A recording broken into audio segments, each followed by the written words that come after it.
আয়া মসজিদের জুলুমবাজি বন্ধ করা সহ 12 দফা দাবির ভিত্তিতে কালিয়াগঞ্জ স্টেট জেনারেল হাসপাতালে ডেপুটেশন দিলেন বিজেপির 10 নম্বর ওয়ার্ডের কাউন্সিলর গৌরাঙ্গ দাস। বুধবার জাতীয় পতাকা হাতে অরাজনৈতিক ব্যানারে দুপুরে হাসপাতাল পাড়ার রানিং বুলেট ক্লাব ময়দান থেকে এই মিছিল শুরু হয়। পরে সেই মিছিল পৌঁছয় হাসপাতাল সুপার অফিসের সামনে। সেখানে দীর্ঘক্ষণ ধরে বিক্ষোভ কর্মসূচি চলে। পরে বিজেপি নেতা গৌরাঙ্গ দাসের নেতৃত্বে এক প্রতিনিধি দল কালিয়াগঞ্জ স্টেট জেনারেল হাসপাতালের সুপার ডক্টর জয়দেব রায়ের সঙ্গে সাক্ষাৎ করে তার হাতে 12 দফা দাবি সম্বলিত স্মারকলিপি তুলে দেয়।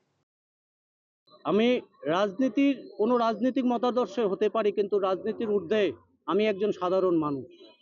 কালিয়াগঞ্জের মানুষ হিসেবে এবং কালিয়াগঞ্জ হসপিটাল আমার জন্মস্থান, এবং কালিয়াগঞ্জের এই জন্মস্থান কালিয়াগঞ্জ বিধানসভার সমস্ত স্তরের মানুষকে নিয়ে অরাজনৈতিকভাবে আজকে কালিয়াগঞ্জ হসপিটালে ঘটে চলা একের পর এক মাসিদের যে অত্যাচার, যার শিকার হচ্ছে বিভিন্ন পেশেন্ট থেকে শুরু করে এবং সেই পেশেন্টের পরিবারের লোকজন, তার সাথে নার্সদের দুর্ব্যবহার, হসপিটালের প্রসূতি বিভাগের কিছু ডাক্তার রয়েছে তাদের জঘন্য ব্যবহার, এবং হসপিটালে যেভাবে মানুষ এসে বিভিন্নভাবে বিভিন্ন সমস্যা এবং অত্যাচারের সম্মুখীন হচ্ছে, তার প্রতিবাদে কালিয়াগঞ্জ হসপিটালে আজকে সাধারণ মানুষকে নিয়ে কালিয়াগঞ্জ হসপিটালে এই আন্দোলন, এবং সুপার সাহেবের ঘর আমরা ঘেরাও করেছি।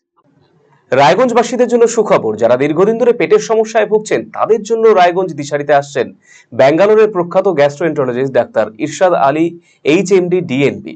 এখন থেকে প্রতি মাসে নির্দিষ্ট দিনে ডাক্তারবাবুকে দেখাতে আজই যোগাযোগ করুন দিশারি হেলথ কেয়ার, উকিলপাড়া, রায়গঞ্জ শাখায়।